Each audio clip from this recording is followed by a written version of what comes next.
All right, guys, it's time to crack open a cold one because Funko sodas are back. I mean, yes, this is not actually a Funko soda, it's actually soda in my hand, but you get my joke.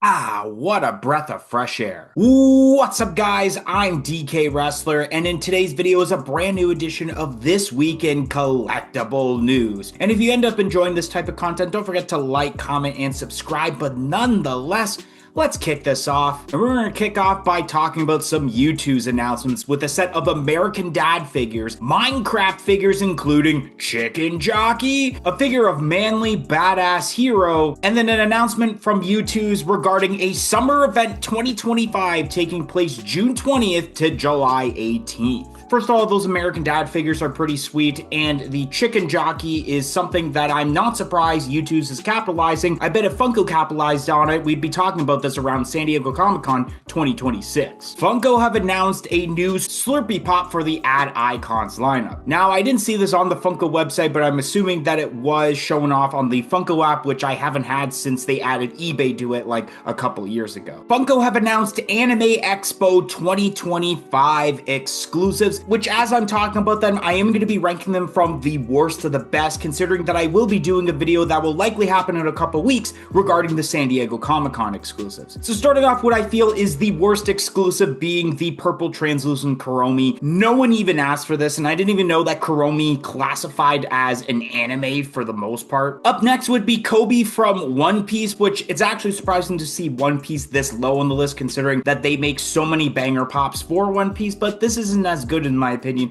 as we've seen with pops in the past and probably what we will be seeing in the future with different cons. Now, I'm sure I'm not going to pronounce this right, but Aki Hayakawa from Chainsaw Man. This is okay, but all it really has for it is the fact that it's holding a sword. Sung Jinwoo from Solo Leveling. I guess this is all right. This has a sword, plus it's got a little bit more oomph with the thing that's right beside it. I don't know what it is. Then back to back would be the Suguru Getu and the Satoru Gojo from Jujutsu Kaisen. These are actually pretty sweet, and I think what makes these pops awesome are the incorporations of adding mouths to it, showing off the facial expression even more. Then at the number 2 spot would be the 6-inch Godzilla from Godzilla -1. This thing is absolutely fantastic. Actually looks like a Godzilla pop, unlike the certain ones they had released for Godzilla vs. Kong, where the spikes kind of look like a little something something, if you know what I'm saying. And at the number 1 spot would be the Elemental Hero Shining Flare Wingman from Yu-Gi-Oh! Of course, Yu-Gi-Oh! Is a set of pops that I do collect, so of course, something that's going to be added to my collection will be the number 1 pop of this list. Topps have announced the first trading card for Mr. Iguana. Yes, if you're a WWE fan and you watched the Worlds Collide event last weekend, you know exactly who Mr. Iguana is. And he's been taking the world by storm, especially the shirt that released on the WWE shop that's selling like crazy. Thrill Joy have announced new figures of Invader Zim, which will be exclusive to Box Lunch and Hot Topic, along with a He-Man from Masters of the Universe, which has a Faker Chase and a 96-piece Super Chase of Slime Pit He-Man. And that's pretty decent. I like the idea of 2 different chases where one is really rare compared to the normal chase. Tubbs have announced a figure of Cardinal Copia from Ghost. This is pretty cool. I've seen the Ghost ones they've done in the past, and they did this one pretty good also. Funko have announced pops for Emily Cooper from Emily in Paris, and we got Joe Perry from Aerosmith. Now, I don't know anything about Emily in Paris, but of course I know about Aerosmith, and there will be a newer Steven Tyler that will be a Funko Shop exclusive, which I do like that one better than the Steven Tyler they did for the 5-pack about a year or 2 ago. We got ourselves pop pins, pop plush, and mystery minis for Sonic the Hedgehog. Now, I was really excited for the idea of Sonic the Hedgehog mystery minis, but I don't know if it's just me, but they just don't feel like mystery minis to me, but rather miniature Funko Pops, because they took the look of Funko Pops and made them minis instead of what they usually do with the mystery minis and make them quite different from what Funko Pops would look like, which I'm going to explain that probably right now. With that announcement being the Beetlejuice set from Funko, including Lydia Dietz and the Maitland House,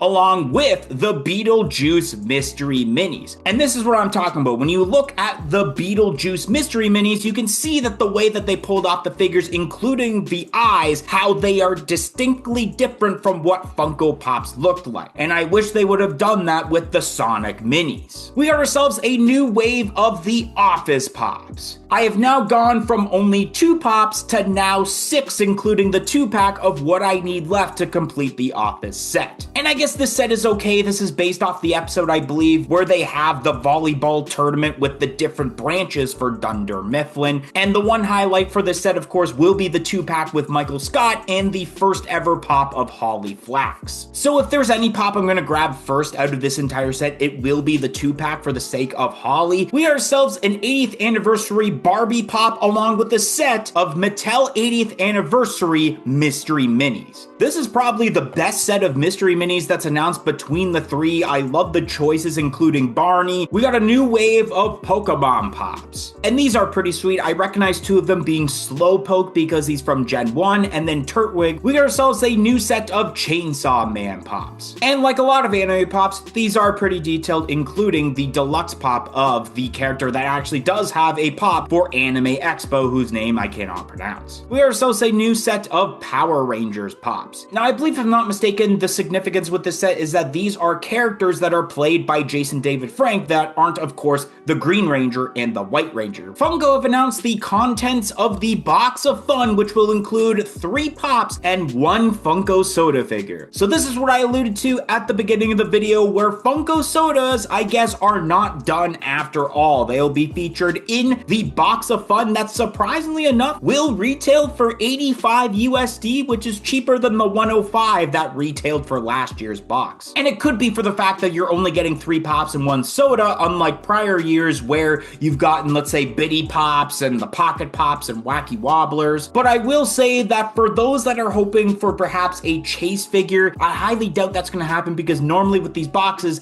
they do a singular soda with a piece count, and I'm sure there's going to be some that are limited to like 5,000 pieces and won't be that rare. And speaking of the Box of Fun, they actually showed off one of the figures you could possibly get, which is a Connoisseur Freddy Funko. And I do have a feeling that this will be one of the ones that have a higher piece count and that a lot of the boxes will end up getting. LEGO have announced a set for a Shelby Cobra car. I don't know what I could say about LEGO nowadays that ends up being a negative, because they're just killing it. And I absolutely love the way that this looks, especially if you watch the promotional video they posted on social media, where you can actually lift the trunk and store stuff in it. Books A Million have announced their own exclusive pop of Ruben sleeping from Lilo and Stitch, which will be a Supreme pop limited to 9,500 pieces. I don't know whether I like this one or the other pop that they did of Ruben much better. I kind of like the idea of him sleeping on a sandwich, not gonna lie. And last but not least, before we move on to the top 5 list, is the next set of Funko NFTs, being the first Marvel set